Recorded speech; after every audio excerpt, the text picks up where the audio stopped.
எடுத்து போயிட்டு வரீங்க அந்த பொம்மண்டு விழுந்துச்சு.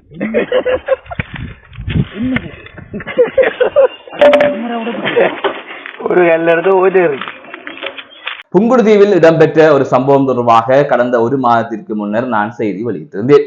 அதாவது சுவிஸிலே காணி உரிமையாளர் இருக்கின்றார், அதே போல அந்த காணிக்கு பக்கத்தி காணி உரிமையாளரும் சுவிஸில் இருக்கின்றார். இந்த நிலையில் பக்கத்தி காணிக்கு செல்வதற்காக பாதை ஒன்று அந்த பகுதியிலே விடப்பட்டிருக்கின்றது. அதற்கிணங்க சுவிஸ் நபர் ஒருவரின் காணியை அத்துமீறி பிடித்து பக்கத்து வீட்டில் இருக்கின்ற சுவிஸ் நபர் வீதி அமைத்திருந்தார். அதற்கு பிறகாக அந்த நபர் சுவிஸிலிருந்து வந்த நிலையில் தனது வீட்டு வேலியை அவர் பிரேசவை அனுமதி எல்லாம் வாங்கி சேர்ந்த வேலியை அமைத்திருந்தார். இவ்வாறு அமைத்துவிட்டு அதற்கு பிறகாக பல பிரச்சனைகள் நடந்தது. அவர் பின்னர் சுவிஸுக்கு சென்று விட்டார். இந்த நிலையில் அந்த வீட்டு வேலிகள், அதாவது கீழே கல் வைத்து தூண் போட்டு தகர வேலி அமைக்கப்பட்டிருந்தது. அந்த வேலி அவர் சுவிஸ் சென்றதன் பின்னர் உடைக்கப்பட்டிருந்தது. இரவோடு இரவாக வந்த சிலர் அந்த வேலிகளை எல்லாம் உடைத்தெறிந்தார்கள். அந்த காட்சிகள் அவரது வீட்டில் பொருத்தப்பட்டிருந்த சிசிடிவி கேமராவில் பதிவாக இருந்தது. அந்த காட்சியையும் வெளியிட்டு, அந்த காணி உரிமத்தையும் வெளியிட்டு, சேவிய பிளானையும் வெளியிட்டு, பிரேச சபையில் பெற்றுக்கொண்ட பற்றுச்சீட்டு என்பவற்றை எல்லாம் வெளியிட்டு ஒரு வீடியோ ஒன்றினை கடந்த ஒரு மாதத்திற்கு முன்னர் நான் வெளியிட்டிருந்தேன். இந்த நிலையில் அதற்கு பிறகாக இந்த சம்பவங்கள் அப்படியே நகர்ந்து கொண்டிருந்தது. அது தொடர்பாக அவர் வெளிநாட்டிலிருந்தே முறைப்பாடை பதிவு செய்திருந்தார். அது தொடர்பான வழக்கும் தற்பொழுது இடம்பெற்று வருகின்றது. அந்த வேலியை உடைத்தவர்கள் விளக்க முறையில் வைக்கப்பட்டிருப்பதாக தெரிவிக்கப்பட்டிருக்கின்றது. இவ்வாறு அந்த பிரச்சனைகள் நடந்து கொண்டிருந்தது. அதே தவிர அந்த இரண்டு குடும்பங்களுக்கு இடையிலும் வெளிநாட்டிலும் பல முரண்பாடுகள் ஏற்பட்டதாக கூறப்படுகின்றது. அதாவது அந்த காணி உரிமையாளர், அதாவது நாங்கள் செய்தி வெளியிட்டு எங்களுக்கு செய்தி தந்த அந்த நபரின் தாயாருக்கு பக்கத்து காணியாளர், அவரும் சுவிஸில் தான் இருக்கின்றார், அவரிடத்து அந்த காணி உரிமையாளரான அந்த பெண்ணை, அதாவது எங்களுக்கு அந்த செய்தியை வழங்கிய நபரின் தாயை மிரட்டியதாகவும் ஒரு தகவலை அவர் குறிப்பிட்டிருந்தார். ஆகவே இவ்வாறு இந்த பிரச்சனைகள் போய்கொண்டிருக்கின்றது. சட்ட ரீதியாக அது அந்த பிரச்சனை நகர்ந்து கொண்டு செல்கின்றது.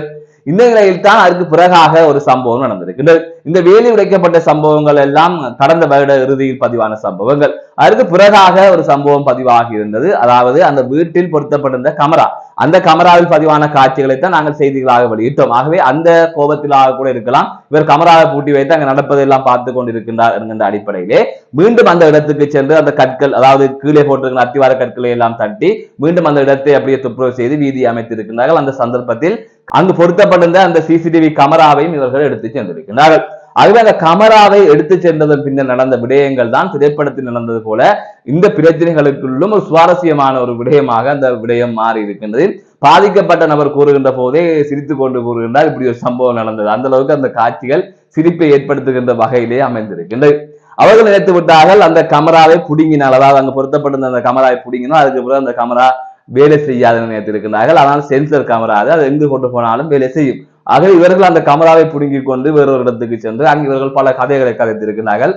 அனைத்தும் அந்த கமராவில் பதிவாகி இருக்கின்றது. அதிலே அவர்கள் பேசிக் கொள்கிற விடயங்களை எல்லாம் பார்க்கின்ற போது உண்மையிலே சிரிப்பை ஏற்படுத்துகின்ற விதமாகத்தான் இருக்கின்றது. இந்த பிரச்சனைகளை எல்லாம் கடந்து, இந்த செய்திகளை எல்லாம் கடந்து அங்கு ஒரு நபர் பாதிக்கப்பட்டிருக்கின்றார், வெளிநாட்டில் இருக்கின்ற நபர் ஒருவர் இப்படி பாதிக்கப்பட்டிருக்கின்றார். அதே போல பக்கத்து வீட்டுக்காரர், அது பக்கத்து வீட்டுக்கான உரிமையாளரும் வெளிநாட்டில் தான் இருக்கிறார்கள்.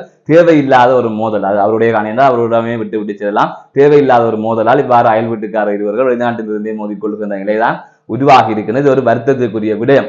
எப்பயாவது வந்தா நீங்கள் அங்கு தங்க போகுது, அந்த சந்தர்ப்பத்தில் இவ்வாறு ஒரு காணியை பிடிக்க வேண்டிய தேவையோ பிரச்சனைப்பட வேண்டிய தேவையோ இல்லை. இரண்டு பேருமே உண்மையிலே தமிழர்கள், நான் ஒற்றுமையாக இருந்து பிரச்சனையை தீர்க்க வேண்டும் என்பதைத்தான் நான் விரும்புகிறேன். யாரையாவது பழி வாங்க வேண்டும், யாரையாவது இருக்க வேண்டும், யாரையாவது சிறையில் போட வேண்டும் என்று இல்லை. ஆகவே இரண்டு பேருமே ஒற்றுமையாக போய் எந்த பக்கம் நியாயம் இருக்கின்றதோ அதை செய்துவிட்டு போவது சரியான விடயமாக அமையும். அதை விடுத்து வரட்டு கௌரவங்களுக்காக இவ்வாறு செய்வதன் மூலமாகவும், அதை தாண்டி வெளிநாட்டில் இருக்கின்ற பக்கத்து வீட்டுக்கார காசை போட்டு இங்கு இருக்கின்ற இளைஞர்கள் அதை உடை என்று சொல்வதால் அவர்கள் சிறையில் இருக்க வேண்டிய தேவை ஏற்படுகின்றது. வீணாக அவர்கள் அவமானப்பட வேண்டிய தேவை இருக்கின்றது.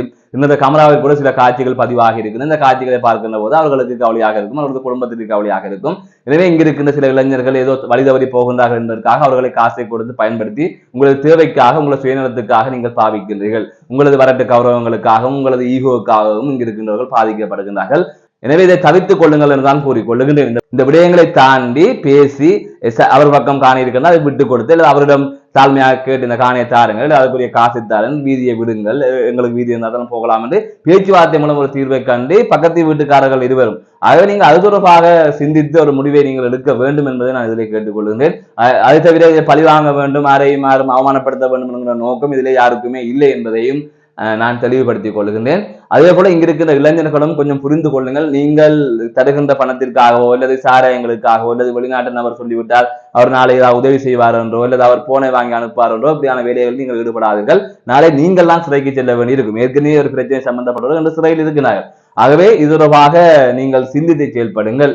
வீணாக தேவையில்லாத வேலைகளுக்கு சென்று போதை வஸ்துக்களுக்கு பழக்கமாகி உங்களது எதிர்காலத்தை நீங்கள் நாசமாக்கிக் கொள்ளாதீர்கள். யாருக்கும் அடிமையாக யாருடைய கோபத்தை வெளிக்காட்டுகின்ற ஒரு கருவியாக நீங்கள் மாறாதீர்கள். நீங்களும் மனிதர்கள், உங்களுக்கும் அறிவு இருக்கின்றது. உங்கள் பிரச்சனைகளையே நீங்கள் நிதானமாக கையாள வேண்டும். அப்படி இருக்கின்ற போது அடுத்த வரும் பிரச்சனைகளுக்காக நீங்கள் இப்படியான வேலைகளை செய்வதை தவிர்த்துக் கொள்ளுங்கள். இதனால் உங்கள் குடும்பங்கள் தான் அவமானப்பட வேண்டியிருக்கும், உங்கள் குடும்பங்கள் தான் துன்பப்பட வேண்டும். ஆகவே இப்படி ஒரு பிரச்சனை நடந்திருக்கின்றது. ஒரு பக்கம் இந்த பிரச்சனை நினைக்கின்ற போது சிரிப்பாக இருந்தாலும் இன்னொரு பக்கம் கவலையாக இருக்கின்றது. எங்களது இளைஞர்கள் இப்படி இருக்கின்றார்கள் என்பதை நினைக்கின்ற போது உண்மையிலே வருத்தமாக இருக்கின்றது. ஆகவே நான் மீண்டும் மீண்டும் சொல்லிக் கொள்கின்ற விடையும் இந்த காணி பிரச்சனையை பேசி தீர்த்து கொள்ளுங்கள். ஒருவருக்கு ஒருவர் விட்டுக் கொடுத்து ஒரு உடன்படிக்கைக்கு வாருங்கள். அதாவது என்னுடைய காணியில அவருடைய காணிதான் உங்களுக்கு தெரியும், அவர் ஆவணங்களை வைத்திருக்கிறார். அப்படி இருக்கின்ற போது சரி நீங்கள் விடுங்கள், நான் அவருடைய பணத்தை தருங்கள் கலைத்து பேசி ஒரு சின்ன விடயங்களில் முடிக்க வேண்டியது. இதற்காக இருவரும் வேறு ஒரு பக்கத்தில் காசு செலவழித்து சட்ட நடவடிக்கைகளுக்காக பணம் செலவழித்து அங்கிருந்து இங்கு வந்து சென்று இதற்கு 2 பேரும் ஜாழ்ப்பா நகரிலே தனித்தனியாக காணிகளை வாங்கிக் கொள்ளலாம். ஆகவே உங்களது இந்த கௌரவங்களால் 2 தரப்புமே பாதிக்கப்படுகின்றது. நியாயமான தரப்பும் பாதிக்கப்படுகின்றது, எதிர்த்தரப்பும் பாதிக்கப்படுகின்றது. ஆகவே இப்படியான பிரச்சனைகளை நீடிக்காமல் முடிவுக்கு கொண்டு வாருங்கள். அதுதான் என்னுடைய தாழ்மையான வேண்டுகோளாக இருக்கின்றது. தமிழர்களுக்குள் அடிபட்டுக் கொண்டு ஒரு ஊருக்குள்ளே அடிபட்டுக் கொண்டு இருக்காதீர்கள். மீண்டும் ஒரு காணொலி சந்திக்கின்றேன். நான் நடராஜ் சஜயகாந்த்.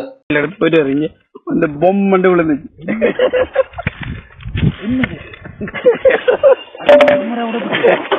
ஒரு கல்ல எடுத்து போயிட்டு இருக்கு, பொம்மண்டு விழுந்துச்சு.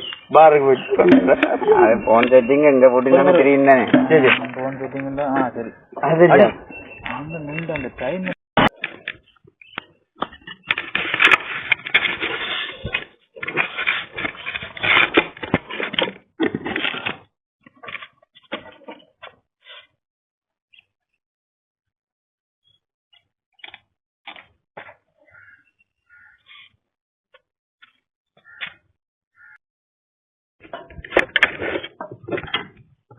Attention, you have understood dance.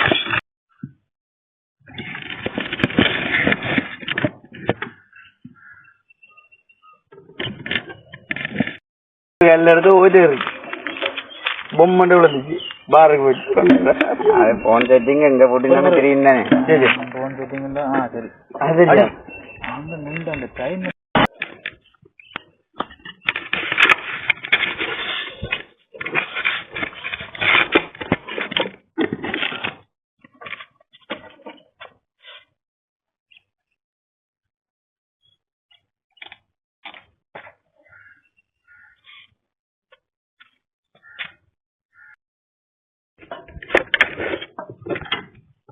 Attention, you have understood dance.